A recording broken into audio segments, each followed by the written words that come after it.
కన్న అమ్మ, ముగ్గురమ్మల మూలపుటమ్మ, ప్రజలను రక్షించే తల్లి, కోరికలు తీర్చే కల్పవల్లి అయిన ఆ అమ్మ ఆశీస్సులు ఎల్లప్పుడూ మీపై ఉండాలని కోరుకుంటూ B3 న్యూస్ ప్రేక్షకులకు విజయదశమి శుభాకాంక్షలు.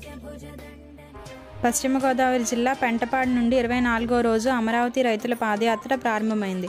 పెంటపాడు STVN స్కూల్ నుండి బయలుదేరిన ఈ పాదయాత్ర కస్బా పెంటపాడు, ఎనెలపల్లి, పరిమిళ్ల మీదుగా ఉంగుటూరు మండలంలోకి ప్రవేశించింది. అమరావతి రైతుల మహాపాదయాత్రలో టీడీపీ, జనసేన నేతలు ఘనస్వాగతం పలికారు. అఖిలపక్ష జేఏసీ సభ్యులు, పెంటపాడు రైతులు పాల్గొన్నారు. బీఆర్ఎస్ విజయవంతం కావాలి కుమారస్వామి. తెలంగాణలో అమలవుతున్న పథకాలు బాగున్నాయని కర్ణాటక మాజీ సీఎం కుమారస్వామి చెప్పారు. తెలంగాణ పథకాలు దేశవ్యాప్తంగా అమలు కావాలి, బీఆర్ఎస్ విజయవంతం కావాలని కోరుతున్నా. బీఆర్ఎస్తో కలిసి కర్ణాటకలో పోటీ చేస్తాం. మా ఎమ్మెల్యేలు దేశమంతా కేసీఆర్తో కలిసి తిరుగుతారు. కేసీఆర్ విజన్ ఉన్న నాయకుడు అని కుమారస్వామి తెలిపారు.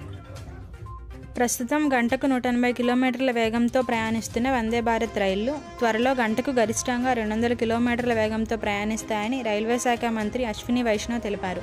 200 కిలోమీటర్ల వేగంతో ప్రయాణించే కొత్త వెర్షన్ వందే భారత్ కోచ్లు వచ్చే నెల 15, 16 తేదీల్లో అందుబాటులోకి రానున్నాయని వెల్లడించారు. లాతూర్లోని మరాఠ్వాడా కోచ్ ఫ్యాక్టరీలో 1600 వందే భారత్ రైళ్ల కోచ్ల తయారీ చేపట్టనున్నట్లు పేర్కొన్నారు.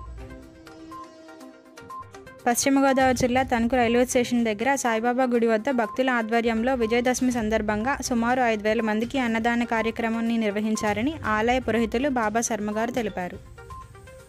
సుమారుగా భక్తుల సహాయ సహకారముల మేరకు ఒక 5,000 మందికి అన్న సమారాధన కూడా నిర్వహించారు. అమరావతి రైతుల పాదయాత్రకు వచ్చిన బాలింత. అమరావతి రైతుల మహాపాదయాత్ర మంగళవారం తాడేపల్లిగూడెం మండలానికి చేరుకుంది.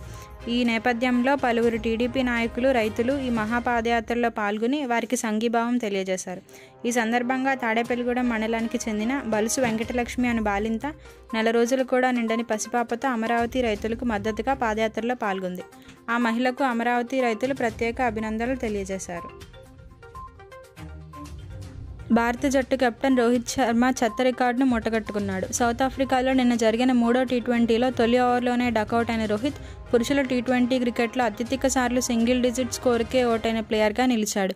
ఇప్పటి వరకు 42 సార్లు అవుటై ఐర్లాండ్ మాజీ ప్లేయర్ ఓబ్రైన్ పేరిట ఉన్న రికార్డును రోహిత్ అధిగమించి ఈ చెత్త రికార్డును తన పేరిట లిఖించుకున్నాడు.